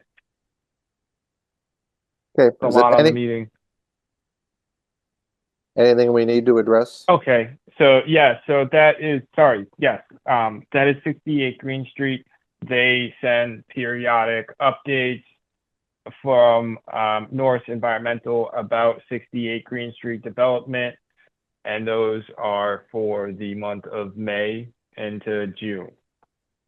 I'm not sure if this commission recalled, that's where they had the giant flood, or not giant flood, but flow off of due to the heavy rainfall. It kind of washed out into the neighbor's yard. And yeah, they just provide us with updates.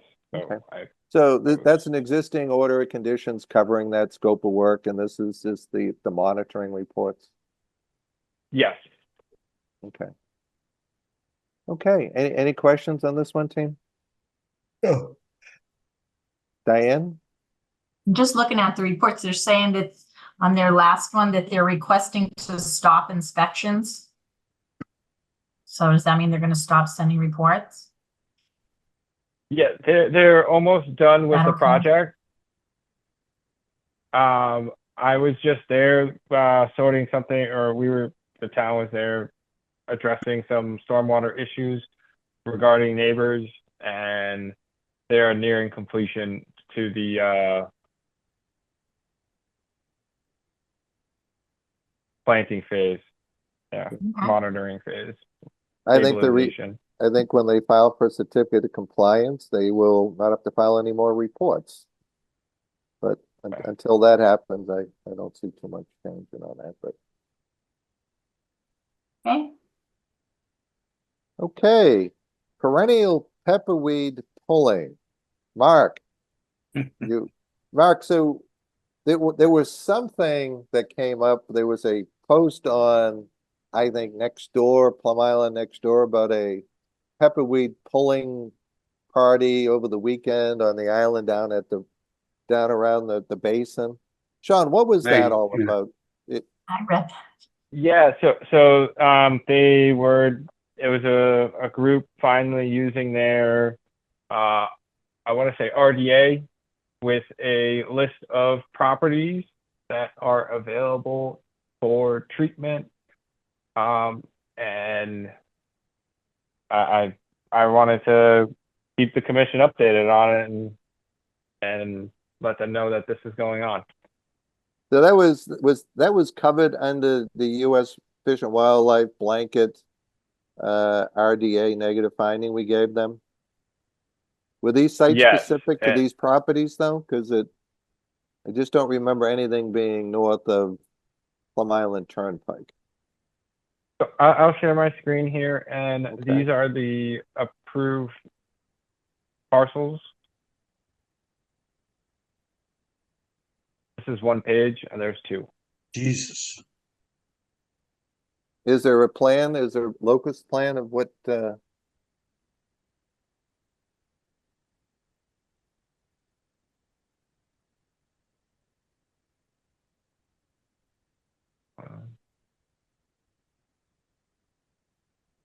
in a topographic map?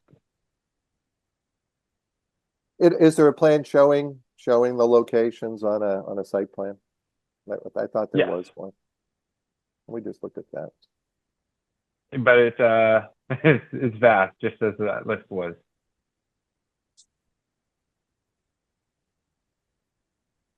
I think everyone's supportive of removing invasives.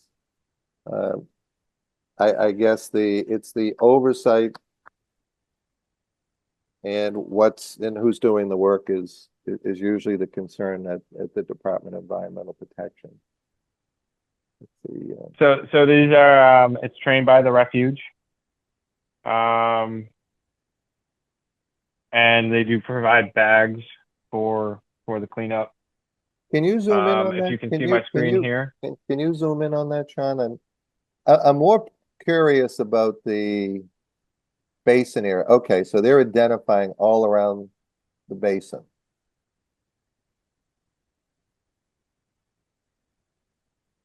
Okay. Yeah. Okay. So the airport is here. Mr. Chair, it's funny, they stop at the Newburyport line. Well, because it's an RDA from Newbury bread. Okay. So obviously, all of the proposed weed pulling party around the basin is already permitted by a negative determination. In Yes, conjunction with and Fish and I would Wildlife. say if somebody is trained from the refuge, Yep. then they probably more than likely should have or could have permission. Okay, Mark, you have your hand up. Yes, thank you. I just wanted to point out that the NDA, the negative determination, if that's what you call it, covered invasives, including Phragmites and pepperweed. So basically, I'm kind of proposing the same thing, but not on private property. I understand the spread, if I could share my screen for a moment, and you've probably seen it if you've ever been out to Plum Island. You know, it's taking over the margins of the turnpike and some of the adjacent roads. So if you look at this is the corner which you'll recognize near Sunset Club. Those are only adolescent Phragmites, and they'll continue to grow up higher and higher. So while you have citizens doing the pepperweed, I guess under the same authority, I'd be happy and volunteer at no cost to the town, my own services and those of volunteers to whack these darn weeds. Yeah, I think it just, who owns the property, Mark? It's probably a two-step process where the property owner probably has to give you permission. Talked to Sean. Oh, sorry. I didn't raise my hand, but I talked to Sean about it. He thought that the 10 feet covered quite a bit of this, in my view, and the 10 feet of the roadway, which might be town land. Yeah, Sean, do you remember that conversation? It's an easement. Yeah, I think that the starting point would be the assessor's office looking at the maps of the parcels and how how it's broken up, Mark, as far as who owns the property.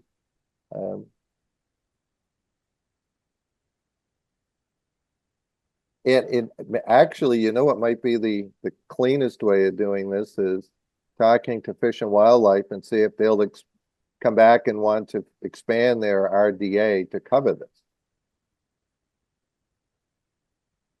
Chairman, can I share my screen again? Yeah. Yeah. Go ahead, Sean. So just to let you know, there is Phragmites in here. Yeah, I mean, we all drive by this Mark, 4 of us on the commission live on the island, so we drive by this every day. Phragmites locations.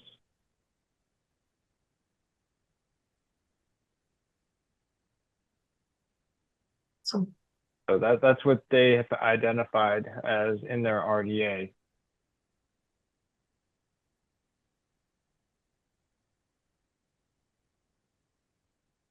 They like the commissioner said, it would be a good idea to possibly expand on this RDA.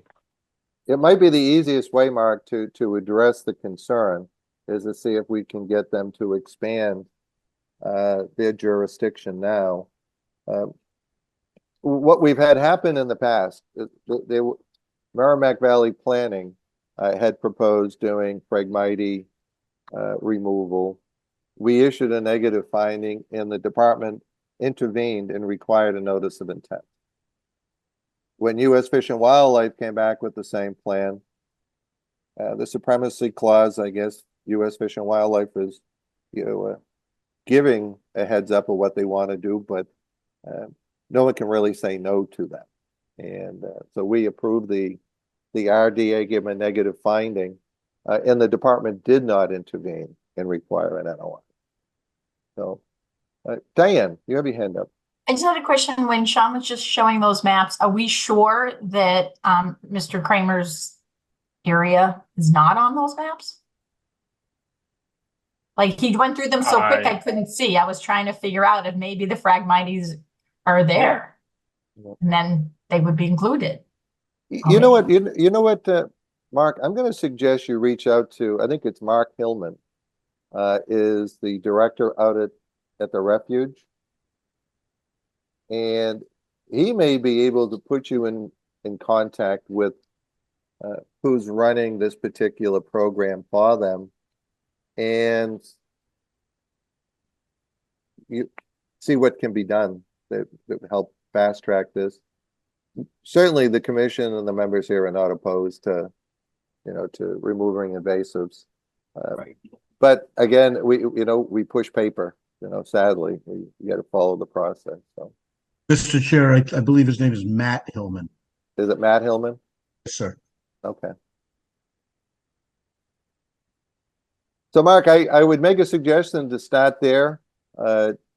If it's somehow bootstrapped to what's already existing, great. I think they would welcome all the volunteers they could get. If it's not, you're going to have to do an RDA process. You're going to have to get permission from the property owners. And I don't think it's going to be a high hurdle. The DEP seems to appreciate it when there is a big brother overlooking the operation that specializes in invasive weed management. So, but I hope we've given you some direction. It's supportive of your efforts. It's just how do we get the paperwork to let you do it? Right. Thank you. Thank you very much, Mr. Chairman. I will attempt not to get arrested. I don't know if anyone's ever been arrested for cutting Phragmites. Okay. If I see a guy in a ninja suit with a sickle, I'm just going to look the other way. Okay, team, why don't we do this? Why don't we go around, any last comments? Woody, you want to add any words of wisdom before we entertain a motion to adjourn? No, I don't have any words of wisdom. Thank you, everyone. Okay, TJ, how about you? There's got to be a little nugget out there that you all good. After 8 o'clock, there's no nuggets. Yeah. Diane, how about yourself? Good. Okay. Brad, any words of wisdom for us? Yeah, Mr. Chair, I believe this will be my last meeting before my appointment expires on the 30th of June. And I am going to be in Europe for the first 3 weeks of July. And then closing on my home on the 30th of July and will no longer be a Newbury resident. Now, Brad, you realize that this is like standing watch. Although you're not going to be reappointed, you are allowed to participate until you are replaced. Even if I'm not a member of the community? No, I think that would probably be the tripwire, but That will be. well, Brad, for one, I thank you. You've been invaluable on the commission, and it's we're going to miss your good humor and seeing you on the island walking your dog on a daily basis. Thank you, Mr. Chair. Okay, Mick, any words of any scolding for Brad? Oh, for Brad? Quitting, No, for dude. quitting, being a quitter.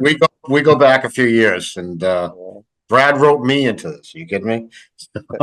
That's how it no, works, Mick. I will, That's how it All part works. of the plan. It will be difficult to fill Brad's shoes for sure. No, reaching out to Mark Kramer as well. Appreciate his efforts and his willingness to volunteer, and hope it we can work things out through him through U.S. Fish and Wildlife or whatever it may be. And appreciate your efforts, Mark. But that's all I got, Brad. Nice exit. Okay. Sean, any closing words for entertain a motion to adjourn?